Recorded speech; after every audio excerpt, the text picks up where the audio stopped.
கர்த்தருடைய பரிசுத்த நாமத்திற்கு ஸ்தோத்திரம் உண்டாகட்டும். இந்த நாளிலும் காலையில் ப்ரேயர் வாக் வந்தாச்சு. பாண்டிச்சேரியில் காலையில் ப்ரேயர் வாக் பண்ணிகிட்ருக்கோம்.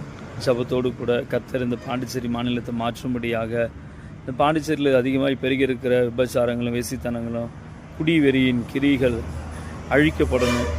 அதில் சிக்கி தவித்திருக்கிற எல்லா ஜனங்களுடைய மனக்கண்களும் திறக்கப்படும்படியாக காலையிலேருந்து ஒவ்வொரு ஏரியாக்களாக நடந்து ஜபித்து கொண்டிருக்கிறோம். தூக்கம் ரொம்ப முக்கியம்தான் எல்லாருக்குமே சரீர பிரகாரமாக. ஆனாலும் இந்த கடைசி நாட்களில் தூக்கம் நம்ம அதிகப்படுத்தணும் அப்படின்னு கேட்டிங்கன்னா சோம்பேறியாக மாறிடுவோம். என்றைக்கு நம்ம விழித்திருந்து கர்த்தருடைய ராஜ்யத்துக்கு ஏற்ற பணிகளில் பிரயாசம் எடுத்து உழைக்க ஆசைப்படுறோமோ அன்றைக்கு கர்த்தர் தம்முடைய கிரியைகளை தேசங்களில் வெளிப்படுத்துகிறது நம்முடைய கண்கள் காண முடியும். நான் வேதத்திலிருந்து ஒரு காரியத்தை நான் உங்களுக்கு காண்பித்து கொடுக்குறேன்.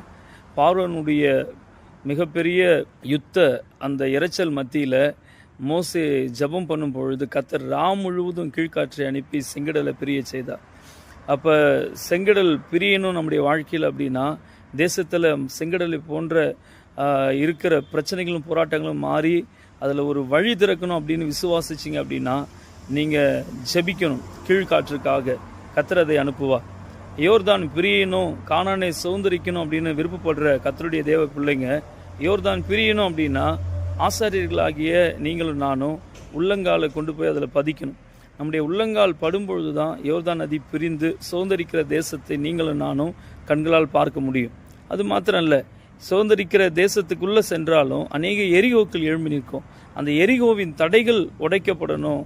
அந்த தேசத்தை கட்டியிருக்கிற எரிகோ மதில்களை போன்ற கட்டுகள் தகர்க்கப்படணும் கர்த்தருடைய நாமத்தில் அப்படின்னு நீங்கள் விசுவாசித்து இருக்கிற ஒவ்வொருவருக்கும் நான் சொல்லுகிற காரியம், 7 நாள் சுற்றி வரணும்.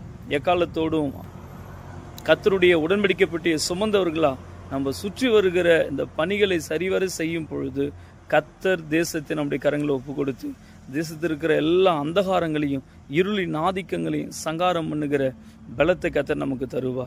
இந்த நாட்களில் நாம் மாம்சத்தோடு இரத்தத்தோடும் அல்ல, துரைத்தனங்களோடு அதிகாரங்களோடு யுத்தம் பண்ணுகிறதற்காக அழைக்கப்படலை.